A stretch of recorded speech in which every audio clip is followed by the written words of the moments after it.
Sir, ನಮಗೆಲ್ಲ ಗೊತ್ತಿದೆ. ನಾನು ಸೈಯದ್ ಮಹಬೂಬ್, ಒಬ್ಬ ಜನಪರ ಅಭಿವೃದ್ಧಿ ಪರ ಹೋರಾಟಗಾರ. ರೋಡಲ್ಲಿ ಬರೋದು,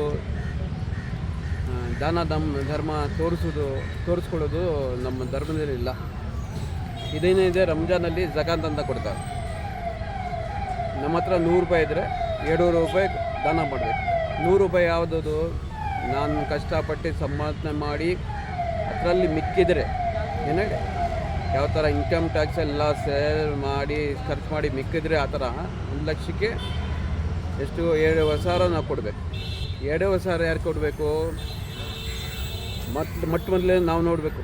ನಮ್ಮ ಅಕ್ಕಪಕ್ಕ, ನಮ್ಮ ಸಹೋದರರು ಯಾರೇ ಅವ್ರಿಗೆ ಏನು ಅಭಿವೃದ್ಧಿ ಇಲ್ಲ, ಅವ್ರ ಹತ್ರ ಏನು ಕಾಸು ಯಾವುದೂ ಇಲ್ಲ ಅಂದರೆ ಮೊದಲೇ ಅವ್ರು ಕೊಡಬೇಕು. ಅವ್ರು ನಮ್ಮ ಇದರಲ್ಲಿ ಫ್ಯಾಮಿಲಿ ಯಾರಿದ್ದಾರೆ ಅಕ್ಕಪಕ್ಕ ಚೆಕ್ ಮಾಡೋದು ಅವ್ರಿಗೆ ಕೊಡಬೇಕು. ನಮ್ಮ ಖಾನ್ದಾನ ಅಂದನೆ ಏನು ಹೇಳ್ತಾರೆ ಅದಕ್ಕೆ. ಅದಾದಮೇಲೆ ಪಕ್ಕದ ಇನ್ನು ಮತ್ತೊಂದು ನಮ್ಮ ನೇಬರ್ಸ್ ಯಾರಿರ್ತಾರೆ, ಅಕ್ಕಪಕ್ಕ ಯಾರಿರ್ತಾರೆ ಅವ್ರು ಕೊಡಬೇಕು. ಅವ್ನು ಯಾವುದೇ ಜಾತಿ ಇದ್ರೂ ಪರವಾಗಿಲ್ಲ, ಅವ್ರು ಕೊಡಬೇಕು. ಆಮೇಲೆ ಇನ್ನೊಂದು, ದಾನ ಧರ್ಮ ಮಾಡುವಾಗ ನೀವು ದುಡ್ಡು ಮಾತ್ರ ಕೊಡಬೇಕು. ದುಡ್ಡು ಅವನ ಹಕ್ಕು. ನೀವು ತೊಗೊಂಡೋಗಿ ಯಾವುದೋ ತೋರಿಸ್ಬಿಟ್ಟು ಒಂದು ಬಕೆಟು ಕೊಟ್ಬಿಟ್ಟು ಒಂದು ಬಾಳೆಹಣ್ಣು ಕೊಟ್ಬಿಟ್ಟು 4 ಜನ ಫೋಟೋ ಹಾಕೋದಲ್ಲ. ದುಡ್ಡು ಇಷ್ಟು ಬರುತ್ತೆ ನಿಮಗೆ, 2 ಲಕ್ಷ ಇದೆಯಾ, 2 ಲಕ್ಷ ಎಷ್ಟಾಯಿತು, 5,000 ಯಾರು ಕೊಡಬೇಕು? 5,000 ಅವ್ರಿಗೆ ತೊಗೊಂಡು ದುಡ್ಡು ಕೊಡಬೇಕು. ನೀವು ಒಂದು ಇದು ಯಾವುದೋ ಪಾಕೆಟ್ ಹಾಕಿ ರೇಷನ್ ಕಾರ್ಡ್ ಹಾಕಿ ರೇಷನ್ ಹಾಕೊಡೋದು ಯಾವುದೂ ಇಲ್ಲ. ಅವ್ನು ದುಡ್ಡದು ಅವನ ಹಕ್ಕು. ಅವನಿಗೆ ನೀವು ಮನೇಲಿ ತಗೊಂಡು ಕೊಡಬೇಕು. ಯಾವ ಥರ ನಮ್ಮ ಪ್ರಾಫಿಟ್ ಸಲ್ಲಲ್ಲಾಹು ಅಲೈಹಿ ವಸಲ್ಲಂ ಆ ಟೈಮಲ್ಲಿ ತೋರಿಸಿದ್ರು. ನಮ್ಮ ಏನಿಲ್ಲ ಅವ್ರ ಫಾಲೋವರ್ಸು, ಉಮರ್ ರಜಲ್ ಅಂತ ಅವ್ರ ಫಾಲೋವರ್ಸ್ ಇದ್ದರು. ಮನೆಗೆ ಹೋಗಿ ಹುಡುಕಿ ಕೊಡ್ತಾಯಿದ್ರು. ಯಾವುದು ಯಾವ ಥರ ಯಾರು ಕೊಡಬೇಕು ಅಂತ. ಅದು ಕರೆಕ್ಟಾಗಿ ದಾನ ತೋರಿಸ್ಕೊಡೋದು. ಬೀದಿಗಳಲ್ಲಿ ಬರೋಂಗಿಲ್ಲ. ಯಾವ ಬಡವನು ಬೀದಿಗೆ ಬರೋಂಗಿಲ್ಲ. ನಮ್ಮ ಮೈನಾರಿಟಿ ಫಂಡ್ ಬರ್ತಾ ಇದೆ, ಮೈನಾರಿಟಿ ಫಂಡ್ ತೊಗೊಂಡು ಅವ್ರು ಕೊಡಬೇಕು. ನಮ್ಮ ವಕ್ಫ್ ಪ್ರಾಪರ್ಟಿ ಇದೆ, ಆ ಪ್ರಾಪರ್ಟಿಯಲ್ಲಿ ಅವ್ರಿಗೆ ಭಾಗ ಕೊಡಬೇಕು. ನಮ್ಮದು ಯಾವ ಹಕ್ಕಿಲ್ಲ, ಎಲ್ಲ ಬಡವರು ಹಾಕೋದು. ಯಾರೇ ಇರಲಿ ತೊಗೊಂಡು ಒಂದು ಹಕ್ಕು ಕರೆಕ್ಟಾಗಿ ತೊಗೊಂಡು ಕೊಡಬೇಕು. ಈಗೆಲ್ಲ ತುಂಬ ಪ್ರಚಾರ ಮಾಡ್ತಾರೆ. ಪ್ರಚಾರ ಇಲ್ಲ, ಸುಮ್ಮನೆ ಶೋಭಾಜನೆ. ನೀವು ಹೇಳಿದ್ನಲ್ಲ ಅವಾಗಲೇ, ಒಂದು ಬ್ರೆಡ್ ಇಲ್ಲ ಒಂದು ರೇಷನ್ ಕೊಟ್ಬಿಟ್ಟು 25 ಕರೆಯೋದು. ಯಾರು ದುಡ್ಡು ಕೊಡ್ತಾ ಇದ್ದೀವಿ ನೀವು? ಅವ್ನು ಕೊಟ್ಟಿದ್ದಾನೆ, ಆ ದುಡ್ಡಲ್ಲಿ ನೀವು ಕೊಡ್ತಾ ಇದ್ದೀರಾ. ಅದು ಎಷ್ಟು ಸರಿ ಇದೆ, ಎಷ್ಟು ಇದೆ, ಅದರಲ್ಲಿ ಎಷ್ಟು ಕ್ಲೀನಾಗಿದೆ ದುಡ್ಡು, ಅದು ನೋಡಬೇಕು.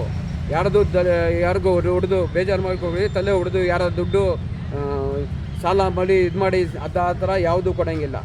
ನಮ್ಮ ಹಕ್ಕು ಸ್ವಂತ ಸಂಪಾದನೆ ಮಾಡಿದ್ರು, ನಮ್ಮ ಸ್ವಂತ ಸಂಬಳದಿಂದ ನನ್ನ ಸ್ವಂತ ವ್ಯಾಪಾರದಿಂದ ಏನು ಬಂದಿದೆ ಅದು ಮಾತ್ರ ಕೊಡಬೇಕು. ಕಷ್ಟಪಟ್ಟಿದ್ದ ದುಡ್ಡು ಬೇರೆಯವ್ರಿಗೆ ಮೋಸ ಮಾಡಿ ಬೇರೆ ದುಡ್ಡಲ್ಲಿ ಅದು ಯಾವ ದುಡ್ಡು ಅವನಿಗೂ ಹೋಗಲ್ಲ. ಅದು ಇದೆಲ್ಲ ನೋಡೋದು ರಂಜಾನ್ ತಿಂಗಳಲ್ಲಿ ಮುಖ್ಯವಾಗಿ ಈ ಮಾಸನ ಹೆಂಗಂದರೆ ಬಡವ್ರ ಬಗ್ಗಿರುವ ಸರ ನಾವು ನೋಡಬೇಕು. ಇದು 1 ತಿಂಗಳು ನಮಗೆ ಟ್ರೈನಿಂಗ್ ಪೀರಿಯಡ್. ಈ ಥರ ನಾವು ಒಳ್ಳೆಯವರಾಗಬೇಕು, ಸುಳ್ಳು ಹೇಳಬಾರ್ದು, ಬೇರೆಯವ್ರಿಗೆ ತೊಂದರೆ ಕೊಡಬಾರ್ದು, ಅಕ್ಕಪಕ್ಕ ಯಾರಿರೋ ಜೊತೆ ಸರಿಯಾಗಿ ನಡ್ಕೋಬೇಕು, ಬೇರೆ ಯಾವುದು ದ್ವೇಷ ಮಾಡಬಾರ್ದು ಅಂತ. ಇದು 1 ತಿಂಗಳು ನಮಗೆ ಟ್ರೈನಿಂಗ್ ಪೀರಿಯಡ್. ಆ ಥರ ಒಳ್ಳೆ ರೀತಿಯಿಂದ ನಡ್ಕೋಬೇಕು.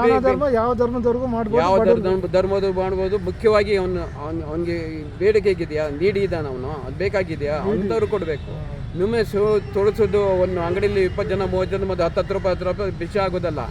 ಅವ್ರ ಜೊತೆಲಿ ಬಡವ್ರ ಜೊತೆಲಿ ನೀವು ಅವನು ಏನೇನು ನಿಮ್ಮ ಹತ್ರ ದುಡ್ಡು ಕೆಡ್ದ ಅಂತ ಅವನ ಮೇಲೆ ದಬ್ಬಾಳ್ಕೊಂಡು ಮಾಡೋದಲ್ಲ. ಅವ್ನು ಬಂದು ತೊಗೊಂಡ್ರೆ ನಿಮ್ಮ ಅದೃಷ್ಟ. ಅದು ದುಡ್ಡು ನಾವು ಖುದ್ದಾಗಿ ನಾವು ಕೊಡಬೇಕು, ಅವ್ರಿಗೆ ಬೀದಿ ಕರೆಯೋದಲ್ಲ. ವ್ಯಕ್ತಿ ಏನಾಗಿದೆ, ಒಂದು ಶುಭಾಜಿಯಾದ ನಿಲ್ಲಿಸ್ಬೇಕು. ಎಲ್ಲದಕ್ಕೂ ಒಂದು ನೋಡ್ತಾನೆ, ಸೈಲೆಂಟಾಗಿ ಮಾಡಬೇಕು. ಸೈಲೆಂಟಾಗಿ ಮಾಡೋಕೆ ನಾವು ಕೈನಲ್ಲಿ ಕೊಟ್ಟರೆ ಇನ್ನೊಂದು ಕೈ ಗೊತ್ತಾಗಬಾರ್ದು. ಪ್ರಚಾರ ತಗೊಬಿಟ್ಟು ಅವ್ರಿಗೆ ಬಡವ್ರ ಬಗ್ಗೆ ಅವ್ರು ಬಡಿಯೋದಕ್ಕೆ ತಂದಾಗತ್ತೆ. ನೀವು 10 ರೂಪಾಯಿ 20 ರೂಪಾಯಿ ಕೊಡ್ಬೇಕು, ದಾನ ಕೊಟ್ಟು ತೋರಿಸ್ಬಿಟ್ಟು ಫೋಟೋ ಹಾಕಿದ್ರೆ ಅದು ನೋಡ್ತಾನಲ್ಲ. ಇವತ್ತೆಲ್ಲ ನಾಳೆ ಸಿಗತ್ತೆ. ಅದೇ ನನ್ನ ಸರಿಯಾಗಿ ಪಾಲಿಸಬೇಕು. ನಮ್ಮ ಧರ್ಮ ಇದೆ, ನಮ್ಮ ಒಂದೇ ಧರ್ಮ ಅಲ್ಲ, ಎಲ್ಲ ಧರ್ಮಗಳು ಅಷ್ಟೇ ಹೇಳೋದು. ಬೇರೆಗೂ ತೊಂದರೆ ಕೊಡಬೇಡಿ.